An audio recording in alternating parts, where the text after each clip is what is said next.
स्त्री का घर। तुम्हें कितनी बार बताया है, मेरे तैयार होने से पहले मेरा नाश्ता तैयार हो जाना चाहिए। शादी के 25 सालों बाद भी मुझे क्यों बार बार एक ही बात बतानी पड़ती है?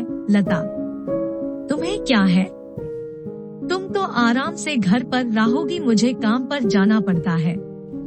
तुम हो कि हमेशा बेवकूफों जैसी हरकत करती हो। अगर तुम यह जानबूझकर करती हो तो याद रखना, मुझसे बुरा कोई नहीं होगा। आज भी प्रशांत का पारा चढ़ा हुआ था। इन कटु शब्दों में अपना गुस्सा उतारते हुए, गीला तौलिया कुर्सी पर फेंकते हुए प्रशांत गुस्से से लता की तरफ देखने लगा। लता के लिए प्रशांत का यह बेवजह का गुस्सा कोई नई बात नहीं थी। वह महीने में 3-4 बार ऐसे ही लता पर बरस पड़ता था। पहले लता उसका विरोध किया करती थी, लेकिन जब कई सालों तक प्रशांत में कोई बदलाव नहीं दिखा तो लता ने खुद को ही बदल दिया। अब प्रशांत के कुछ भी कहने से लता को कोई फर्क नहीं पड़ता था। प्रशांत की हर बात वो चुपचाप सिर नीचे झुकाए सुन लेती थी। शादी के पहले 5 साल तक लता ने पूरी कोशिश की थी कि प्रशांत को बदला जाए, लेकिन फालतू का गुस्सा करना और बाद में लता को भला बुरा कहना, यह मानो जैसे उसकी आदत बन गई थी। कोई भी वाद विवाद होता तो प्रशांत सीधा लता को बोल देता, अगर मैं तुम्हें अच्छा नहीं लगता तो क्यों नहीं चली जाती अपने मायके? क्यों रहती हो मेरे साथ? इतना सब कुछ होने के बावजूद लता प्रशांत के साथ रहती थी, क्योंकि उसे अपनी बेटी की फिक्र थी। और वह जाती भी तो कहाँ, अपने बूढ़े हो चुके माँ बाप को इस उम्र में परेशान करना वह नहीं चाहती थी। समाज और लोग क्या कहेंगे, यह भी तो उसे देखना था। वह इतनी पढ़ी लिखी भी तो नहीं थी कि खुद जाकर कोई नौकरी कर सके और अपना और अपनी बेटी का पालन पोषण कर सके। लता को अब अपनी फिक्र नहीं थी। उसको फिक्र थी तो बस अपनी शादी लायक हो रही बेटी की। लता नहीं चाहती थी कि पति पत्नी के झगड़े की वजह से काव्या डिस्टर्ब हो।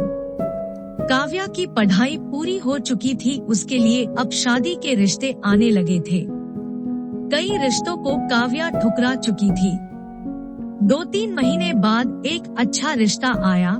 रिश्तेदारों और पहचान के लोगों ने भी लड़के के बहुत गुणगान किए थे। प्रशांत एक शाम अपनी बेटी के पास बैठकर उसे बताने लगा, काव्या बहुत अच्छा लड़का है, पढ़ा लिखा है, बड़ा घर है, बहुत अच्छी नौकरी है। ऐसे रिश्ते बार बार नहीं आते बेटा, इस बार मना मत करना।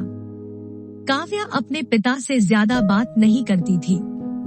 शायद डरती थी या शायद नफरत करती थी, लेकिन आज वो अपनी पूरी हिम्मत इकट्ठा कर बोली, मुझे अभी शादी नहीं करना है पापा, मैं नौकरी करना चाहती हूँ, खुद अपने पैरों पर खड़ी होना चाहती हूँ। हाँ तो उसमें क्या बड़ी बात है? मैंने लड़के से बात की है, वह तुम्हें किसी बात के लिए नहीं रोकेगा। तुम शादी के बाद भी नौकरी कर सकती हो, वह तुम्हें नौकरी के लिए परमिशन दे देगा। प्रशांत बोला, मेरा नौकरी करना या ना करना उसकी परमिशन पर क्यों डिपेंड रहेगा पापा? काव्या ने पूछा। मैं कह रहा हूँ ना, तुम्हें किसी भी चीज की कमी नहीं होगी वहाँ। ऐसे रिश्ते बार बार नहीं आते, इसे ठुकरा मत, बहुत खुश रहोगी तुम वहाँ। प्रशांत बोला, पापा क्या मैं उतनी ही खुश रहूंगी जितनी मम्मी इस घर में खुश है? काव्या ने तंज कसते हुए कहा, आज तुम्हारी जबान कुछ ज्यादा नहीं चल रही। प्रशांत गुस्से से आंखें बड़ी करते हुए बोला, पापा मुझे शादी ही नहीं करनी है, क्योंकि शादी के बाद अगर वह लड़का आपके जैसा निकला तो मैं क्या करूंगी?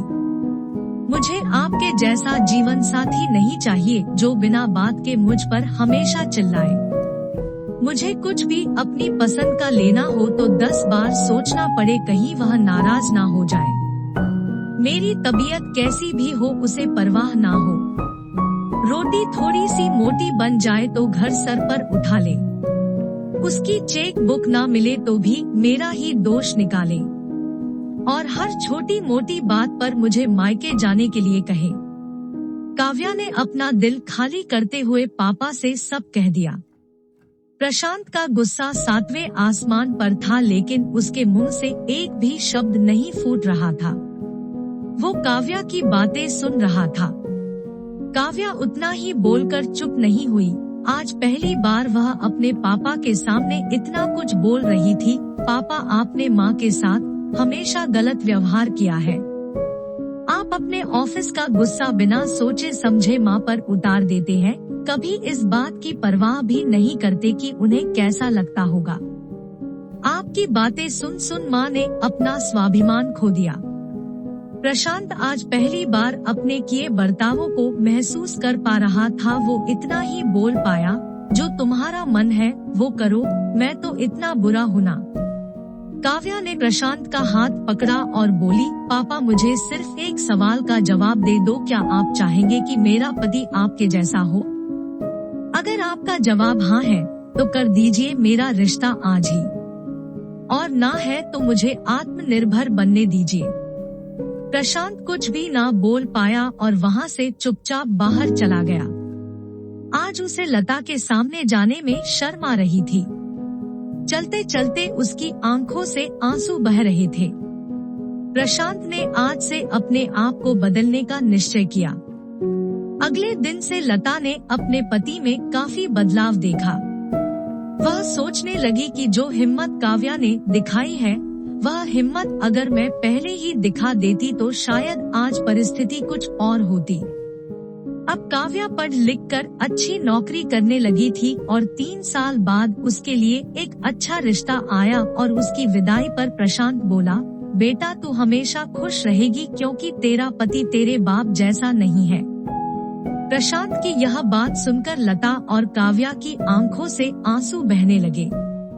दोस्तों, हमारे समाज में औरतों को भले ही देवी का दर्जा दिया जाता है, लेकिन वह स्वतंत्रता नहीं दी जाती जो उन्हें देनी चाहिए। उन्हें बचपन से ही बताया जाता है कि वह पराया धन है। स्कूल से आने में देर हो जाए तो पिटाई मिलती है। मोबाइल पर बातें करते हुए दिख जाए या खिड़की से झांकते हुए दिख जाए तो शक किया जाता है। माँ बाप का घर तुम्हारा नहीं है, पति का घर ही तुम्हारा घर है। जीवन भर यह बातें बता कर उन्हें ससुराल भेज दिया जाता है और एक दिन किसी छोटे मोटे झगड़े में ससुराल वालों से उन्हें सुनना पड़ता है कि इस घर को छोड़ दो और मायके चली जाओ। अब आप ही बताओ दोस्तों, ऐसी स्त्रियों का सच्चा घर कौन सा? आखिरकार वह किस घर को अपना कहें? हमेशा की तरह पूरी कहानी सुनने के लिए धन्यवाद। दोस्तों, उम्मीद है ये कहानी आपको पसंद आई होगी। ऐसे ही सीधे दिल में उतरने वाली कहानियों को सुनने के लिए हमारे चैनल को सब्सक्राइब करना न भूलें।